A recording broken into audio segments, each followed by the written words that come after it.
Hi guys, NSPG Certified here, and this is your no-nonsense survivor's guide to the Ghoul. Quick disclaimer, there will be a healthy dose of nonsense. I just really wanted to do that intro.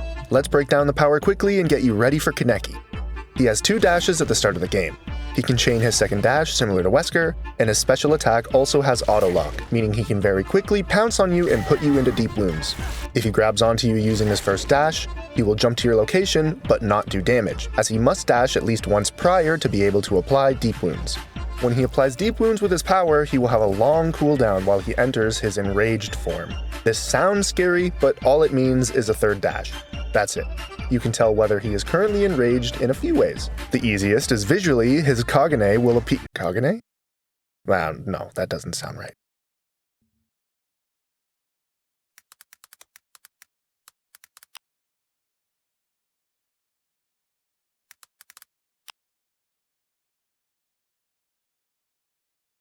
Kagune. Kagoon. Visually, his Kagoon will appear blue instead of its normal red. He makes a map-wide sound when switching forms, and you can also look at the survivor HUD as he's enraged anytime anyone is applied with his status effect. To remove it, simply mend back to the injured state and it will start a timer behind your character's portrait. Once no survivors are afflicted, he will re-enter his normal form. That's the extent of the status effects, meaning it really just serves to communicate that information between the survivors. The most effective way of playing him relies on being enraged to have 3 dashes and using them solely for keeping enraged active while using your mobility to end chases between pallets. It feels very similar to when Legion cancels their power next to you instead of hitting you and giving you the speed boost. For this reason, outrunning the killer isn't an option in most scenarios. The Ghoul has mobility unlike anything we've seen before in the Fog. He puts the Blight and the Hillbilly to shame in terms of closing on survivors quickly and precisely, who've been fighting over that title for the past 4 years only to find out they're now fighting for second place. The Ghoul can and will jump on you from anywhere at any time, so expecting to be injured constantly, similar to Plague or Legion, is the best and most important tip. The Ghoul can also vault pallets and windows very quickly, so if you understand how to play against the Legion, you'll have a decent understanding of this killer's goals. No Legion-type vault teching though, consider yourself warned. Beyond that, keep in mind everything is from the current understanding of his skill ceiling post-release, which seemingly has him comfortably among the strongest killers in the game. It's possible he gets nerfed a week from now and this all gets thrown out the window, but I guess that's just the risk of covering stuff post-launch, right? Anyways, let's get into this build, and then we'll take a look at some possible variations you can make. Made for this, Windows is in the driver's seat, as the Ghoul's insane mobility means his power does little to shorten loops. Making the most of every pallet becomes necessary if you want to consistently beat this killer, and nothing does that quite like Made for this. For the pathing gods out there, Windows isn't necessary, but being able to see every resource within 32 meters of you comes in handy if your memory ever fails you like mine does, especially when it's a skilled killer at the helm who makes you need every available advantage. The haste applied from Made for this can extend the length of every loop, and double that if the killer misses a swing that would normally hit without the speed buff. You really need to be greedy with your pallets because Bamboozle is already seemingly his best perk. He also has an add-on which achieves the same effect of blocking a window for survivors, so the best course of action is playing patient, hugging pallets, and going for stuns. I can also see pallet breaking perks becoming pretty popular, so be ready to pre-drop pallets if Spirit Fury Enduring ever rears its ugly head. That's our rock, now let's make it a boulder and talk about some potential passengers on this joyride. There's no denying this is a chase build, so there's a couple different routes we could take with our remaining perks and items. We can either go all in on the chase and aim to take the killer on a 5-gen run, or make a more well-rounded build to hit the killer with the full Montana Slammer. Really quickly though, if you're enjoying the video, don't forget to drop a like. It's the best way to make me make more videos that you'll enjoy. Let's get into the synergies though, because there are a lot of different perks we should be considering. Let's start with what we can't use. Anything that requires you to remain healthy is out the window.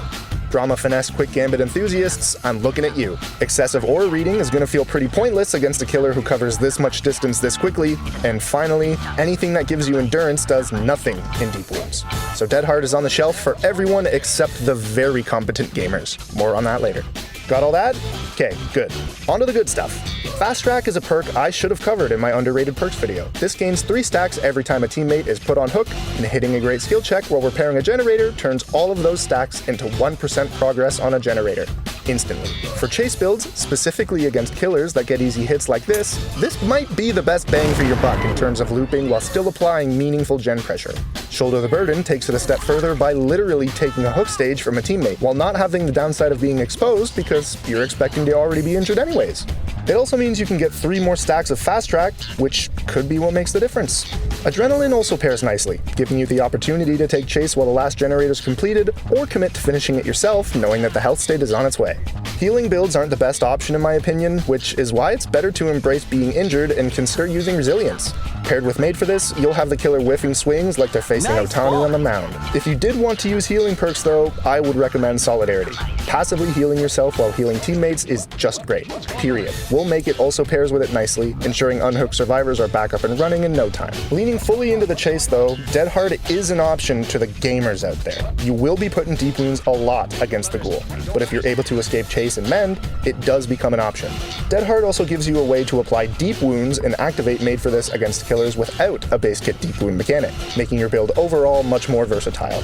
This also makes Styptic agents very strong against this killer, but that's something everybody's going to talk about, so I will just leave it to them. Lucky Break is a solid choice for losing chases quickly, as mending to remove his status effect punishes the killer's power more than anything else. Scene Partner would be great also, but for the opposite reason. If you want to give up on stealth entirely, wall hacks are a great trade-off to prolong chases around high walls. It's also hilarious to scream back at the Ghoul because holy mother of God, can you please shut the fuck up? Open-handed and Kindred gives a heads up to whichever survivor the Ghoul focuses on next. There's also a current bug which causes only the Ghoul's power to be revealed instead of the entire character's aura, but I don't expect it'll be in the game for too long.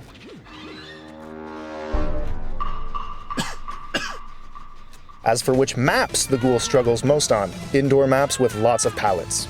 Limiting his mobility weakens him significantly, but I'm not telling you to start spamming puzzle pieces. I've already started seeing it, and sack wards are now my offering of choice through until Monday. You guys did this to yourselves. I'm so excited for the Blood Moon, by the way. Houndmaster new skin is an insta-cop. More on that next week. Wink, wink, nudge, nudge. But please, behavior. If you're watching, if you're listening, please give us the spend blood points faster button now. Please, please. Don't give us 10 times blood points for a week just to introduce the mechanic right after the event ends. Don't do me like this, please. Behavior, please. Let's recap everything we've gone over briefly. Don't run away. Try to outplay. Expect to be injured, and don't prioritize healing without perks to speed it up. Watch out for the killer's chase perks and vault blocking add-ons.